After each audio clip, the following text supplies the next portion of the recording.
किसान भाइयों, brown plant hopper यानी बीपीएच एक ऐसी धान की समस्या है जो धान में ये कीट लग जाता है तो बहुत सी दवाएं काम नहीं करती हैं, क्योंकि ये तने के पास में बैठ करके तने पे बैठ करके नीचे और रस चूसता रहता है।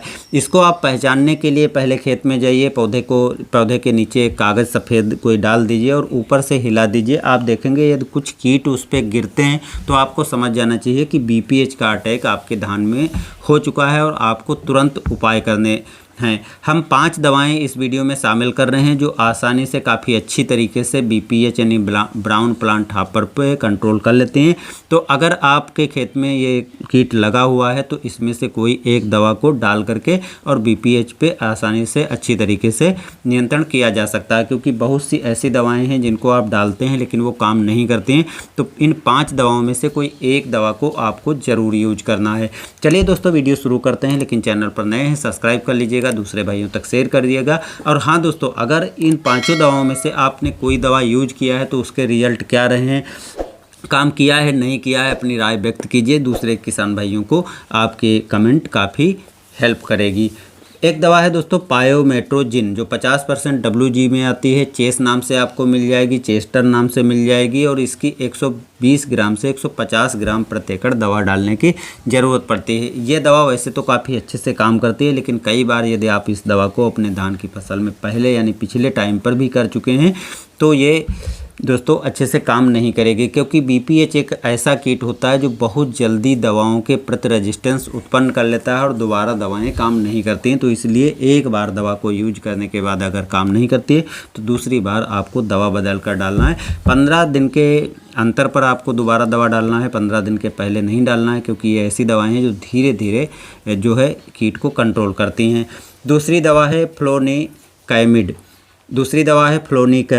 जो 50% WG में आती है। उलाला नाम से UPL की आती है। बहुत अच्छी दवा है, नई ही दवा है और काफ़ी अच्छे से कंट्रोल कर लेती है। बस थोड़ा दोस्तों एक निराशा की बात है, ये दवा काफ़ी महंगी आती है, इसलिए बहुत से किसान भाई इस दवा को डालना उचित नहीं समझते हैं। लेकिन 1 एकड़ में मात्र 60 ग्राम दवा डालने की आवश्यकता रहती है। 1 हेक्टेयर में 150 ग्राम डोज है इसकी। तो अभी आप इसी डोज में डालिए, क्योंकि नई दवा है, डोज बढ़ाने का फ़ायदा नहीं है। लेकिन जो बहुत सी दवाएं हैं जो फेल होती हैं उनकी डोज बढ़ा करके डालना पड़ता है, लेकिन इस दवा की डोज आपको बढ़ाकर नहीं डालना है। ये बीपीएच के साथ साथ WBPH और GLH यानी ब्राउन प्लांट हॉपर, भूरा माहू, सफ़ेद माहू और हरा माहू, इन सभी तरह के माहू पे काफ़ी अच्छे से ये काम करती है। बहुत से किसान भाई इस दवा को डालते भी हैं।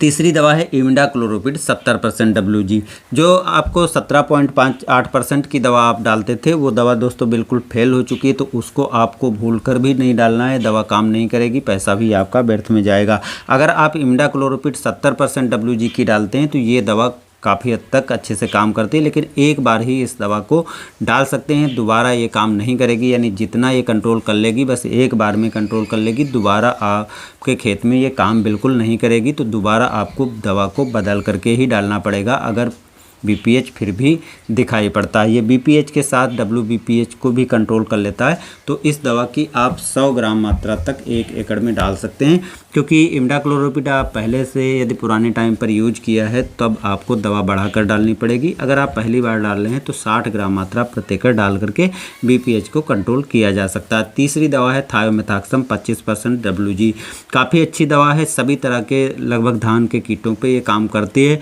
लेकिन दोस्तों BPH और WBPH की बात करें तो इस पे भी ये काफ़ी अच्छे से काम कर लेती है। यदि हम इसकी डोज के बारे में बात करें तो ये दूसरी अगर किसी तरह के कीट हैं तो उसमें 40 से 50 ग्राम मात्रा प्रति एकड़ डालने की आवश्यकता पड़ेगी। लेकिन अगर आपके खेत में BPH लगा हुआ है तो इसकी डोज आपको 80 से और 100 ग्राम मात्रा डालने की ज़रूरत पड़ेगी, क्योंकि मैंने पहले ही बताया है कि BPH ऐसा कीट है जो आसानी से जो है रेजिस्टेंस पैदा कर लेता है। ये मार्केट में बहुत सी कंपनियों की आपको आसानी से मिल जाएगी, जैसे इफ़को की है टाइवो नाम से मिल जाती है, सेजेंटा की एक्टारा नाम से मिल जाती है और धनुका की अरेवा नाम से मिल जाती है। इसके अतिरिक्त और भी बहुत सी कंपनियों की मार्केट में आपको आसानी से मिल जाएगी, तो इसको आप डाल सकते हैं।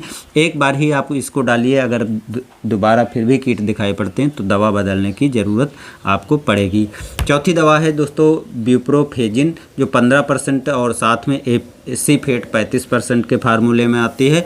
और दोस्तों अडामा की टापूज नाम से, HPM की पाप्रो प्लस नाम से, UPL की क्लैश नाम से मिल जाएगी। काफ़ी अच्छी दवा है, काफ़ी अच्छे से ब्राउन प्लांट हापर पे कंट्रोल कर लेती है। तो अगर आप इसको डालना चाहते हैं तो 500 ग्राम मात्रा प्रति हेक्टेयर आपको डालने की ज़रूरत पड़ती है, यानी 1 एकड़ में 200 ग्राम मात्रा आप इसकी डाल सकते हैं। लेकिन इस दवा को भी दोस्तों एक बार ही यूज करना है, फिर भी अगर कीट दिखाई पड़ जाते हैं किसी कारण से तो दोबारा आप दवा बदल करके डालें, तभी ये अच्छे से काम करेगी। अच्छी दवा है दोस्तों टाइनोफ्यूरान 20% SG।